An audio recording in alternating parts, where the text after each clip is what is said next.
अस्सलाम वालेकुम dear viewers, एक मरतबा फिर आपको नावल आपा में खुशामदीद। उम्मीद है आप सब खैरियत से होंगे। आज मैं जिस नावल का आपके सामने रिव्यू दे रही हूँ वो है अक्स नावल, जो कि पब्लिश हुआ 2012 में और इसे लिखा है उमैरा अहमद साहिबा ने।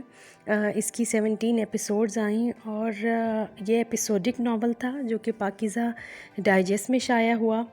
उमैरा अहमद साहिबा ने जब भी लिखा या जब भी यूँ कह लीजिए कि जब भी उन्होंने कलम उठाया, हमेशा जो हमारे मुल्की समाजी और माशरती मसाइल हैं उनको हमेशा लिखा।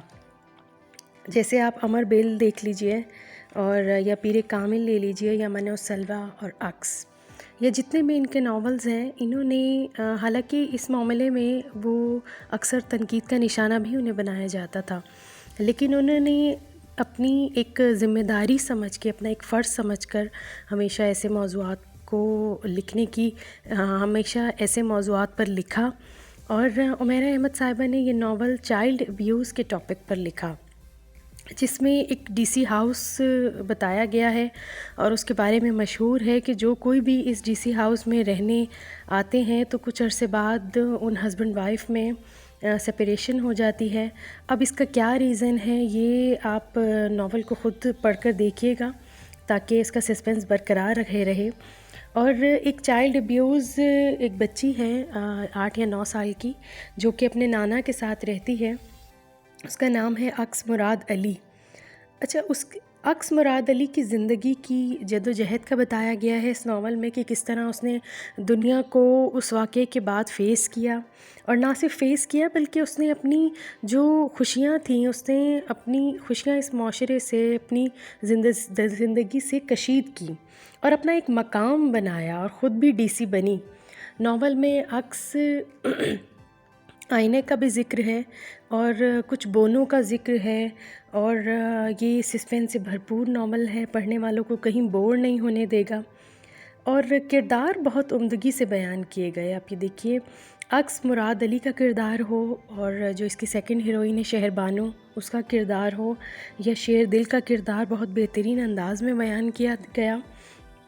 कहानी हाल और माजी दोनों को साथ लेकर चलती रही, जिससे पढ़ने वालों ने बहुत इन्जॉय किया इस चीज़ को। और आप ये देखिए, हमें हर सीन पर ये एहसास होता था कि अब क्या होगा। तो इस तरह एक यानी कहीं भी हमें बोझलपन का एहसास नहीं हुआ। और उन्होंने इसके अलावा ये एक यानी रोमानियत से भी भरपूर नावल है और पढ़कर वैसे भी बोरियत नहीं होगी क्योंकि सस्पेंस भी है। और फिर माजी और हाल दोनों के कॉम्बिनेशन को इन्होंने वाज़े किया कि माजी में क्या हुआ और हाल में क्या हुआ।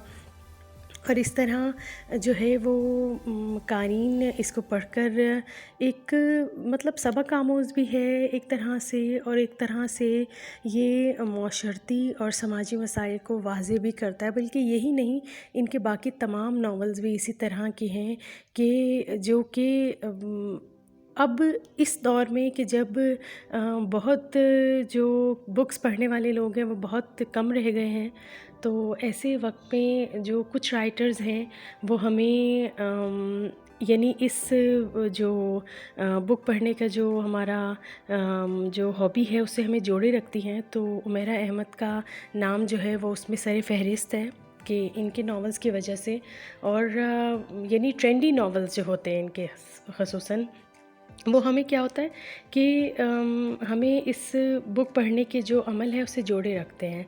तो मैं ये रिकमेंड करूँगी, जिन्होंने नहीं पढ़ा वो ज़रूर पढ़ें, और जिन्होंने पढ़ लिया है वो यकीनन इस नावल के बारे में जानते होंगे। और अब तक के लिए इतना ही।